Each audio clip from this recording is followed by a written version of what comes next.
Andito tayo ngayon sa Central, mga kasyala, kasi magre-renew tayo ng kontrata. So, pupunta tayo ngayon sa consulate.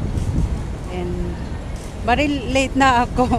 Dapat sana maaga para maaga tayo sa pila kasi maraming tao. Hindi lang naman ako yung magre-renew ng contract. Pero, yun kasi, yung gising ko na late. Tingnan niyo yung view dito sa labas.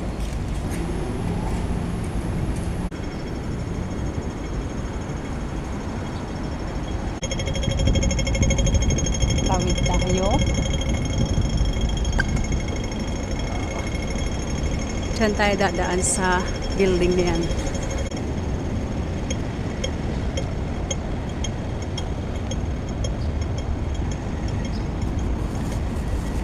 Kasi matatapos na yung kontrata ko ng August 4. Eh dapat ma-renew na yung ano. Hindi, dapat pala matatakan na yung kontrata.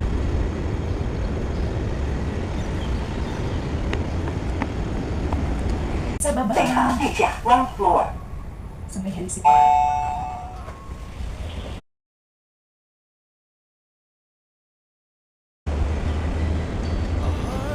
Henderson. We began to feel the fire. We rise like tall buildings as the chemicals they take us higher. So, eto yung view dito sa building. Isa dito sa mga building na pinupuntahan na ng mga turista. Kasi sa ganda ba niya naman. Para siyang rocket. And may pa-fountain lights din sila dito. Kaso nga lang hindi siya maandar. Wala pang tubig. Pero dapat sana ito, maandar siya. Pero, pwede naman pasukin.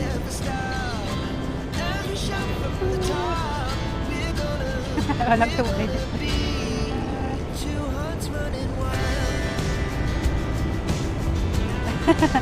Dapat yan may tubig eh. Diba? Ang ganda ng hagdanan nila. Ang sexy.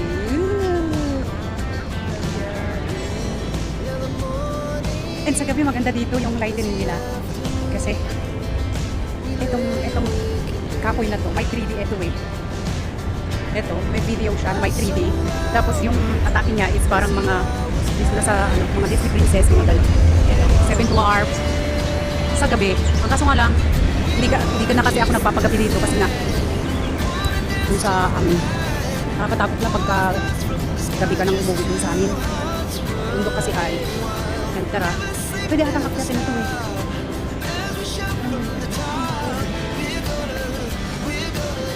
Excuse me. Excuse me. Hey, how can you go there? I can. Thank you. Bye-bye. Pwede pala. Ito yung sa outside niya. Oh, ang ganda.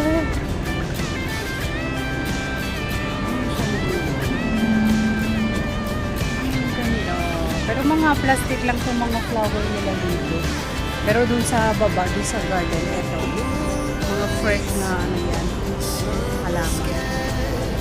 And andito sa taas niya mga kasyala.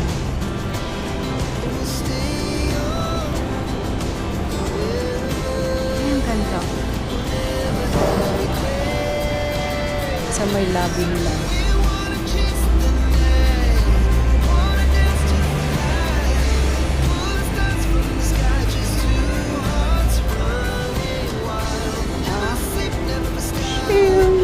Oh, diba?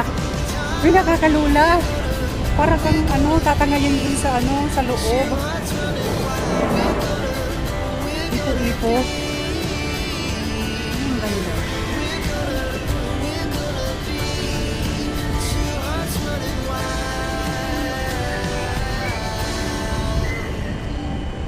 Ganda.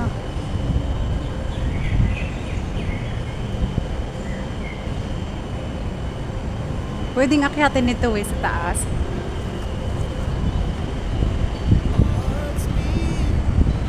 Pero kailangan nating pumunta dun sa Admiralty kaya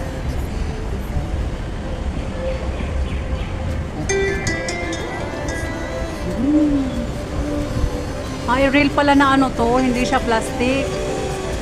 Real na plants pala. Hindi na tayo umakyat kasi nga pupunta ako ng Admiralty ng Consulate. Highway na. Paglalakad tayo, akyat na naman.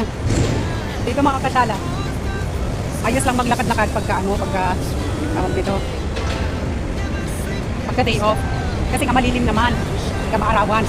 Limited lang yung area na maarawan ka. Kaso nga lang, pagpawisan ka. Kasi nga tignan yung mga kasalan. Ang aga kong, hindi pala. Late na pala akong lumabas. Kaya daligo ako paglabas ko. Grabe na yung pawis. Grabing hingal ko. Fairmont House. Private na building. Katabilang ng dahan mo siya. Fairmont House. Private siya na ingat sa may tulay. Ito yung buhay namin dito mga kasala. Latag kung saan-saan. Kasi kapag nag-boarding house ka naman dito, useless kasi yung babayaran mo. Kasi nga, bukod sa hindi ka makapagpapahinga, maingay, ganun. Tapos, siksikan din. Kaya yung mga iba, imbis na mag-boarding house, nalatag na lang kami dito. Please, free pa. At saka kung gusto mo naman matulog, makakatulog ka naman dito. Yun nga lang maingay, pero ganun talaga ang buhay. Pag nag-boarding house ka, ganun din naman yung yung ingay na maririnig mo. O di maglakad ka na lang sa labas, free pa. Ay, si Lolo, hindi naman bukas. You're okay? Okay. Si Lolo, namamasyal pa kasi hindi na niya kaya. Hindi na niya kayang pasok tayo dito sa may mall.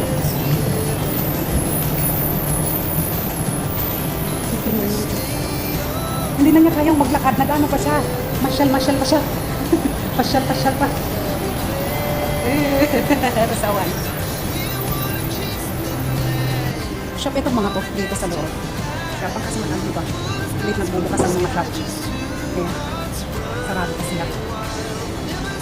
So mga konti lang yung pila dyan sa Consulate para ito, 360. Kaya yung mga salungo. Pero nakabawal. Kasarado ko.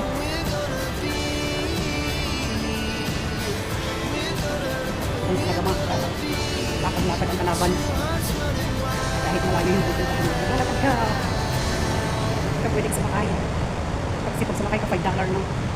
Kagaya nito, yung pupuntahan ko ngayon. Kung sumakay sana ako ng MTR, yung pamasahe ko is $6. O, dilakad ko siya. Di ba lang pasyal pa ako. Kiss ko. Ay, kapalapit naman ako.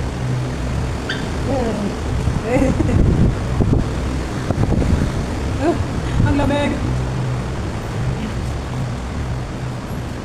Kung gusto mo namang magkape-kape, sarado pa yung Starbucks.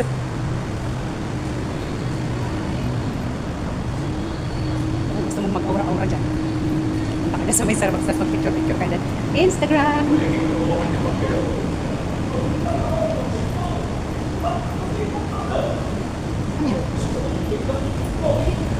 Ay, makita si Uncle.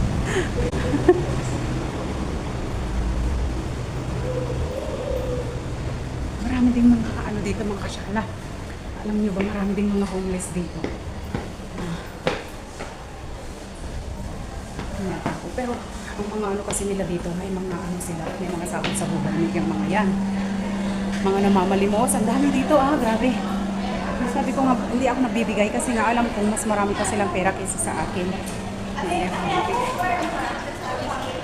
So, ito na nga guys, andito na ako. Bali, naghintay ako dito ng higit 1 hour pa siguro kasi ang aga ko rin. Yun pala, ang dami ng tao dito sa labas, naghihintay. Bali na number 100 na ako niyan mga kasyala.